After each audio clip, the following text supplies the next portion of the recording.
to myself again. But it's the only way you're ever gonna learn. You look back and it's all in the past. I'm dwelling on the thoughts I cannot say to you. If I don't say the words, then maybe it's not true. Hi, welcome to NUFC Matters with me, Steve Wraith. It's the Holly and Steve show. How are you, Holly? I could be better, Steve, if certain results went a different way today, but how are you? Well, yeah, it's a pre-recorded show, and there it is. The Yo-Yo Club are back in the Championship. Sunderland have been promoted, and look, I watched the game against Wycombe Wanderers. Wycombe didn't really turn up, did they, Holly? No, it was a very poor Wycombe team, but, you know, they won 2-0. I think a lot of people expected them to be favourites. So next year they'll have a year in the Championship and then be straight back to probably make the playoffs again. Yeah, I can't see them staying up. I mean, it's one of those, part of me really wants to see Newcastle play Sunderland again in a derby match. I've always been that kind of supporter who would like to see Newcastle in the Premier League, Sunderland in the Premier League, Middlesbrough in the Premier League, but us being the top dog and being the best team in the North East. I grew up like that for many years, being in the same division. I know you haven't had that experience, and everybody's different. I know a lot of Sunderland fans. I get on with a lot. There's a lot who probably want us to string us from a lamppost. But ultimately, from my perspective, they're up.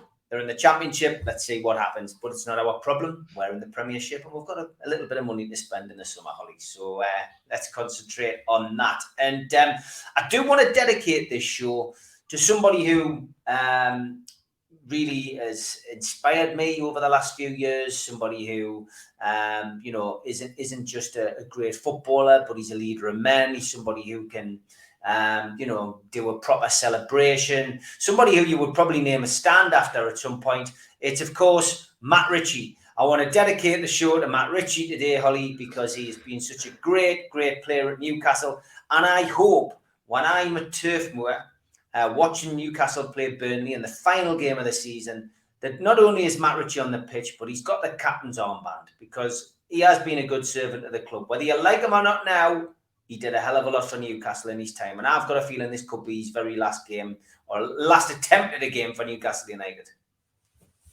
Well, I wasn't expecting Matt Ritchie. I thought you were going to be half serious for once, but clearly you've proven me wrong. But it is right what you say to an extent. I think Matt Ritchie has been a brilliant leader at Newcastle, and of course he's been a very key player, certainly across the years in the Championship.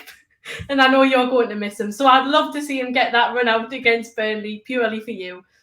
Please, Eddie, play Matt Ritchie, just even for 5 minutes, so that everybody can really sing the Matt Ritchie Magic Hat song one last time. But yeah, I don't think that'll happen. Bruno's took it for good now. I'm going to miss him, but I'm sure this will be his last chance for a game. Okay, let's just look back at the game on Monday, Holly. We previewed it, and you and your dad, got to be honest, you've been fairly right over the course of the season with predictions, a lot more right than me. But I had a feeling that we would get something against Arsenal. I wasn't brave enough to predict a win. Supermac predicted a 2-1 win. I went for 2-2. But God, that was the best performance of the season, Holly. 100%. I'll hold my hands up, and I'm delighted. I went for a 4-1 defeat. I thought we would get absolutely hammered by Arsenal, because I think Arsenal are a bit of a bogey team for us. It's a team that we consistently don't perform against. But on that day, you're totally right. I think it was the best performance of the season. I think everyone on the pitch played very, very well. Any changes that we did make more towards the latter stages of the game were brilliant, and across the pitch, I thought we were just fantastic. And Fabian Schär as well, hoping that he's okay. Obviously, he got that injury in the game, but I thought he was fantastic up until that point. And again, a fantastic performance from Matt Targett, just highlighting to me why I'd love to see him stay for next season. But it was a comprehensive win. I think Arsenal did try their best, but I think honestly, we just closed them down. And I was surprised that we managed to keep that clean sheet, because I think there was times when Arsenal did test us, and certainly at 1 or 2 stages when we were 1-0 up, you were thinking, oh my God, please don't concede. And then we got that second, and it was great again from Bruno. So fantastic win. Never thought we were going to get that, and it's really put us in good stead going to the Burnley game. It has, and one man who really bust a gut on Monday night was Callum Wilson. Outstanding performance from Callum Wilson. Makes a hell of a difference when you've got a centre forward who drags you up the pitch. I mean, he was the epitome that everything was good about Newcastle, and of course he went through the pain barrier as well. Geordie Dentist, of course, gave us his views on Friday about what exactly had happened there and how he would fix it, probably at a great cost to Callum Wilson. But yeah, I mean, it was a great performance, Holly, and I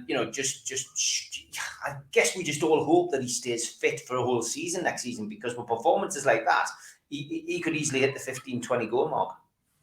Oh, 100%. I think that's the problem with Callum Wilson. He's a very good striker. He can score goals and he doesn't need a lot of support, really. He can play alone up top and he'll still manage to get the goals. And I think that's very well because he often gets in the right positions, goes out the way to get the ball. He chases the ball. He's not one of those type of strikers that just wants it on their foot or on their head to score that goal. But it is just the case of obviously his fitness has been very inconsistent. So hoping for a better season from him next year in terms of fitness. But in that game, he was superb. And I think you could see that even when he came on from off the bench against Man City. Obviously, it was a very poor game overall, but if I had to pick one player that I thought did well, it would have been Callum Wilson off the bench, because he had about 3 great chances. Unfortunately, didn't manage to put any of those away, but there were great chances. And then just delighted to see how he played, obviously, against Arsenal and getting that goal. And I think that's so important to give him that confidence after such a long period on the bench and in the reserves, and just with those fitness problems he has had. Of course, it was his pressure that led to the first goal, and I mean, it was just that all-round work rate, wasn't it? That I think really impressed everybody. Yeah, because that's the thing with Callum Wilson is he's not just always a striker that is all kind of me, getting the goals for himself. He has had quite a few assists across his time at the club, and as well just playing alongside other players and fitting into that team. I think he's one of the only players that you could say you could put him in with pretty much anyone and he'd do a job, whereas we have other players on the side that you've got to play them alongside certain people, otherwise they don't really perform. But Callum Wilson's very versatile in that aspect.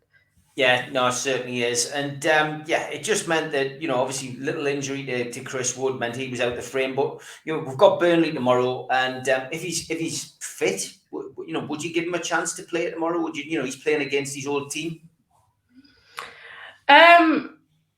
Probably not starting. If Callum Wilson's obviously still available to play, which you would imagine that he would be, then I would start him, because I don't think that you can drop him out of the team after that amazing performance against Arsenal, and obviously playing a big part in that goal, which ended up being an own goal, of course. But I think that he did really well. Obviously, some people say play them maybe together as like a front two. I don't think Eddie Howe would ever do that. I don't think it would probably work that well either. I think they're both two kind of individual strikers that are classic kind of number 9s and don't really, probably wouldn't play well together. So no, I probably wouldn't start him. Well, if there is a chance to bring him on off the bench, obviously, if Callum Wilson's needing a rest or whatever, because we are asking a lot of him coming back from that injury, then of course, but probably not starting the game. No, definitely not. All right. A lot of talk this week, about the relegation battle. I just want to ask you about that. Obviously, it is between Burnley and Leeds, Holly. Who do you see going down?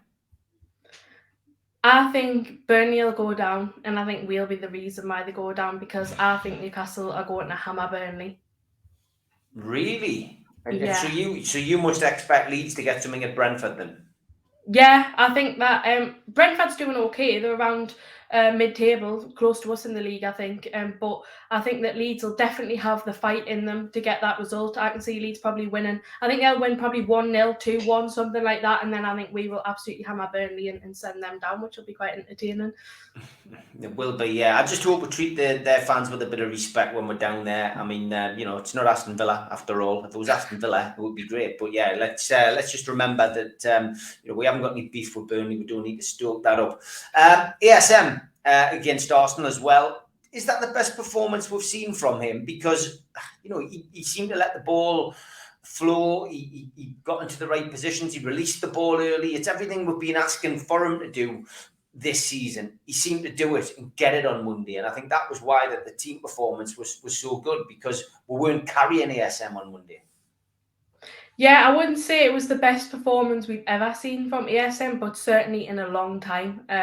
Probably, maybe this season actually, probably is the best performance from him this season, because like you mentioned, we feel like Saint-Maximin's kind of been holding us back to an extent in some games, because ultimately he's keeping the ball, he's being quite selfish, he's taking that extra touch, which is making us lose the ball, or there's a goal scoring opportunity that we kind of just fluff because he's spending too long on the ball. But I think he really has taken on the advice, obviously, that I imagine the coaching staff and Eddie Howe's given him, and we could see him making the passes at key moments. And when he did use his skill and his dribbling that he's fantastic at, and he often uses more of an entertainment factor, he used it for the benefit of the game, ultimately to get us either out of danger or in a position where we were on the front foot. So I think he didn't put a foot wrong in that game, and if he continues to play like that, then I think everyone will be totally behind him, because that's what we've wanted to see from ASM across the season. Yeah, 100%. Another goal from this guy as well. How good has he been? And another fantastic performance. And we'll keep saying it every week, but there's levels, and he is a different level to a lot of the players in our squad. But he just rose to the big occasion, didn't he?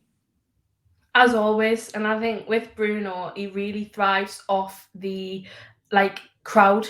He's always telling everyone come on and everything. He's engaging with the fans, and he really, really gets a buzz out of that. And I think that did help him in the game, because again, everyone was singing his name throughout pretty much the entire 90 minutes on and off. And I thought that really did help him, and you could see how much it means. But again, his skill, his ability, it's there for all to see, and he is certainly a class above most of the players that we have in that squad, because we've still got a vast majority of the team that got us promoted from the Championship, and then you've got someone like him, and he is that next level player that you'd imagine will take us on a challenge within the league and hopefully go for that bit of silverware at some stage. But Bruno, he's been amazing, and I can't wait to see what he's going to do next season, because I think he's been brilliant this year, but next year I can imagine he'll top that. Yeah, he has been fantastic. The other people who've been fantastic have been War Flags. And I mean, the display at the Arsenal game on Monday night was nothing short of phenomenal. The whole stadium involved, Holly. What was that like from your perspective where you sit? It looked amazing. Every stand looked fantastic. I could obviously see the blue star more than anything, because in the corner we're directly opposite the Leazer's end. And it did just look phenomenal, because literally the whole stadium was black and white. I always thought the 125th anniversary flags would never be topped, because I thought that looked excellent.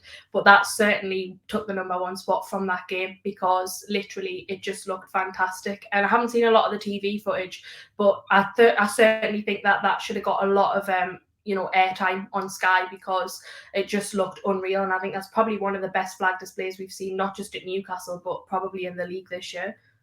Yeah, 100%. Shorter show this morning, because obviously we are on our way to Burnley, and this is a pre-recorded show. So big shout out to our sponsors, Spider Miner. You get worldwide coverage from the lads. It's the only cryptocurrency miner that can mine 5 different cryptocurrencies at the same time, whilst using virtually no energy, and it's VPN protected. Buy yours now at www.miner.spidervpn.org. Thanks to skipsandbins.com, telephone 0800 25 45 25 3, email inquiries at skipsandbins.com, website www.skipsandbins.com, easy contract free and pay-as-you-go waste collection. Thanks to L&G Family Funeral Directors, 01913897245, and to Gardener Healing Dispensary, CBD Hemp and Cannabinoid Specialists, www.thegohd.com. Thanks also to qtechshop.co.uk, the makers of pool tables and snooker tables in Wales and Newcastle, and the guys who run our website, NUFCmatters.com. And thanks to ClearKine, meet the new Game Over screen, drop into a ClearRun device near you, available on Apple Store, Google Play, and clearrun.game. Thanks to Neil at Media Arts for all the video help. And if you want to subscribe, hit the Newcastle Legends logo in the bottom right-hand corner, and you can subscribe for free. We still do 7 shows a week, and a little bit more besides. Hit the thumb up to like the video, click share to share to social media like Twitter and Facebook, and drop into the comments box to speak to like-minded Newcastle fans.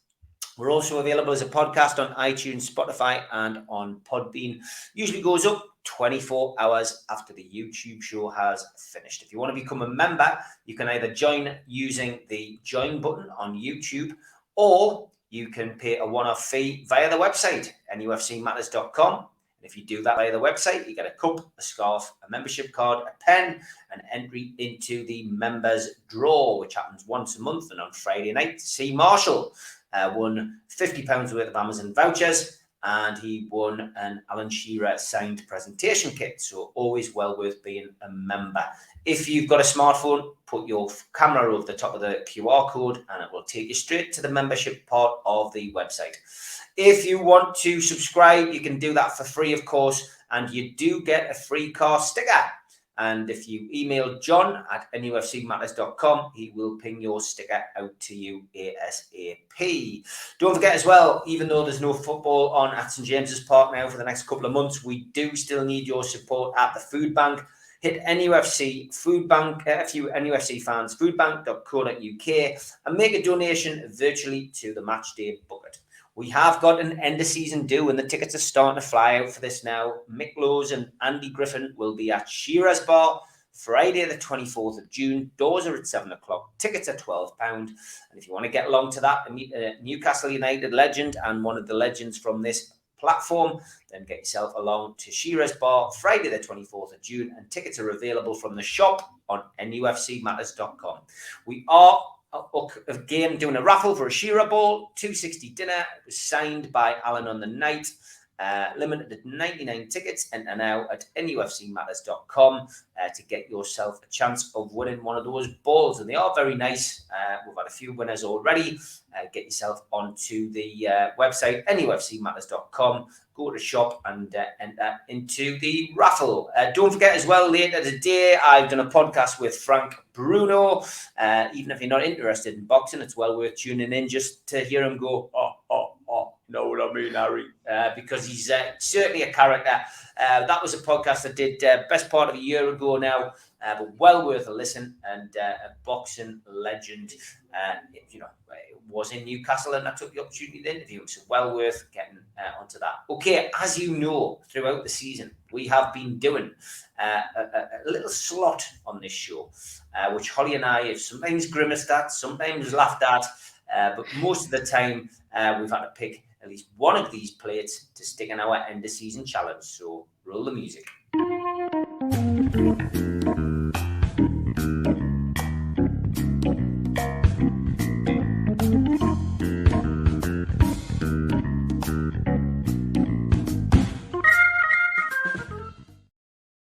Now there could be a couple in here that we've already had. This is the last ones that I had saved, so there could be a little bit of repetition. But let's go through these and see what there is. Okay, Tom Lynch said, "Rate my plate tonight's tea: homemade crispy honey chili chicken with rice." That sounds lovely. Yeah, it's too nice, Tom. I'm sorry, mate, but that is too nice. In fact, if you give us your address, Tom, me and Holly and the rest of the NUFC Matters crowd might come round to yours for supper after the Andy Griffin and Mick Lowe's night. Sounds good to me. As long as you're all right with Holly's dad coming and putting tomato sauce on it. Gravy. And gravy. So no, Tom, thanks for the suggestion, but that's not made the list.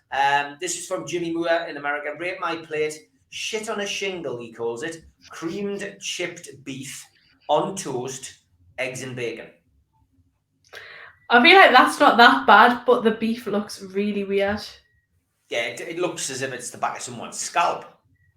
Oh, that's disgusting. But yeah, I mean, he calls it shit on a shingle. But again, I can do bacon, I can do eggs, I can do beef. That's not much of a challenge, Jimmy. So thanks for that, mate. But it's a no.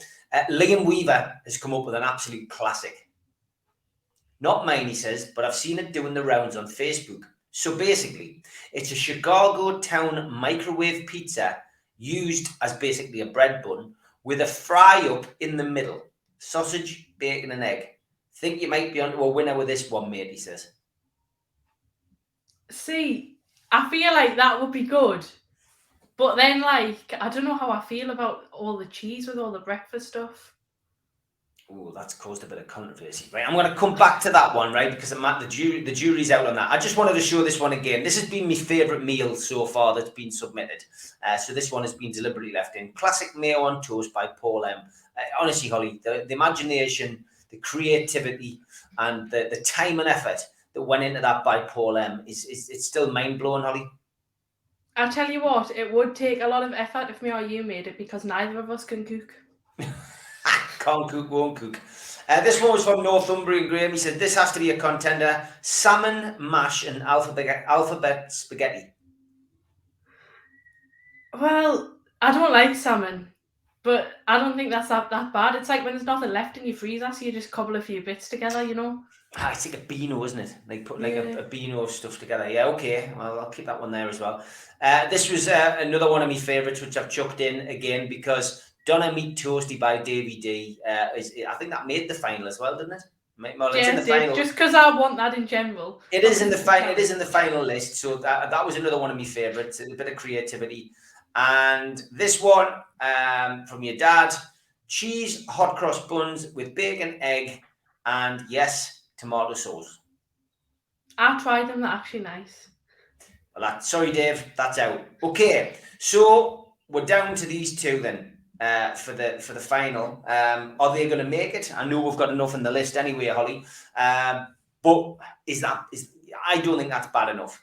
No, it's just when there's nothing left in your freezer, so you just mix stuff up. It's not bad. Okay, I don't think that's bad enough. Okay, so we're left with this. Will it make the final, or won't it make the final selection? And then, Holly, you're going to have to bring the list out next week.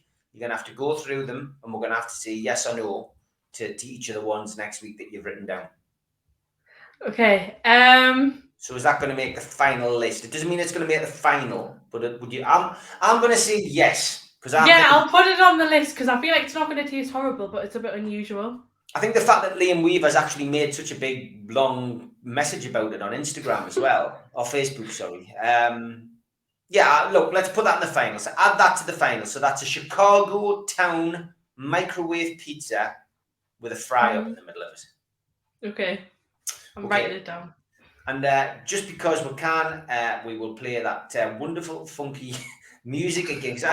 This seems to be one of the tunes, by the way, that Neil Jackson did for one of the videos. It doesn't actually seem to annoy people, so I'll play it again.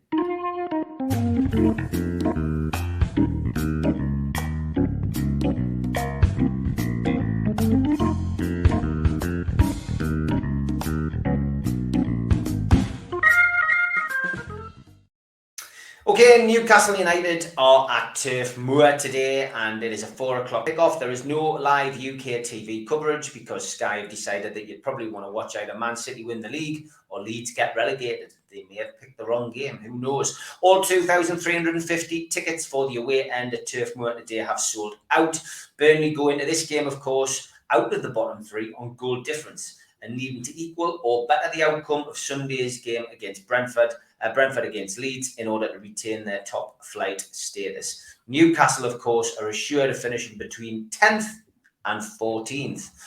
Team news, well, Joe Willock and John Joe Shelby will miss the final game of the season, and Ryan Fraser is doubtful.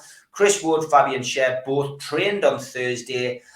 No sign of Javier Manquillo. As for Burnley, well, Marish Vidra and Ashley Westwood won't play in the game today, while there are doubts over Ben Mee, Jay Rodriguez and Johan Berg Gudmundsson. Matt Loughton will be suspended against Newcastle because he was sent off in the 1-1 draw at Aston Villa on Thursday. Referee, well, it's Craig Pawson, and we have had a mixed bag of games with this Whistler. 3 Toon games this season that he has taken charge of. The 1-1 home draw against Manchester United. He then was referee for the 1-0 victory over Aston Villa before returning for the 1-0 defeat to Everton at Goodison Park. As for VAR, well, it'll be the last time it's used this season, although it's often switched off for Newcastle, and that is Jared Gillette. And this is his 3rd successive game on the screens, which have involved Newcastle United. So he's becoming a bit of a regular, Holly. So Newcastle against Burnley. What is your prediction for this game? Well, I alluded to it earlier. I think Newcastle are going to trounce Burnley. I think we're going to just have a fantastic end of the season, and rightly so, because it's been a mixed bag of a season, a lot of ups and downs. Start of the season was horrendous, just write that off. But I think we're going to go off on a positive note to set us up well for the pre-season and then into the new season. And I'm going to go for a 4-0 win for Newcastle. Okay, well, I'm going to listen to what Andre Toonstato's got to say before I make my decision. So, as always, he appears on the Three Amigos on Friday night, but we'll give him another run out today.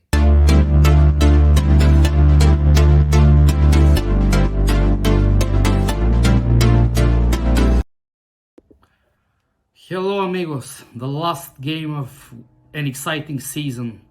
Newcastle made history, becoming the first team to stay in the Premier League and in the top flight after losing their first 14 games of the season.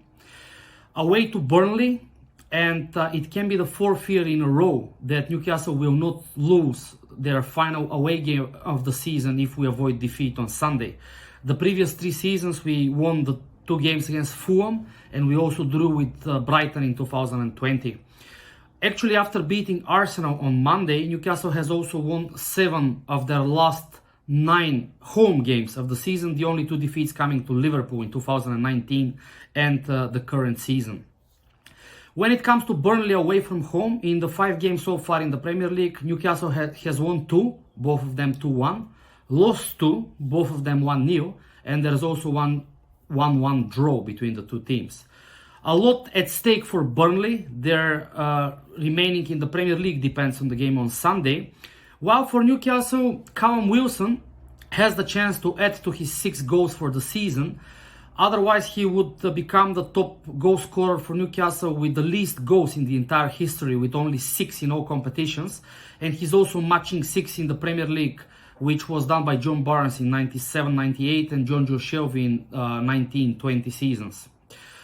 What else? Arsenal scored an own goal against Newcastle, which was the 3rd own goal for Newcastle during the current season, the highest since 2011-2012, when Newcastle had 5 own goals in their favor. Only Tottenham this season has more own goals for them, 6 in all Premier League games.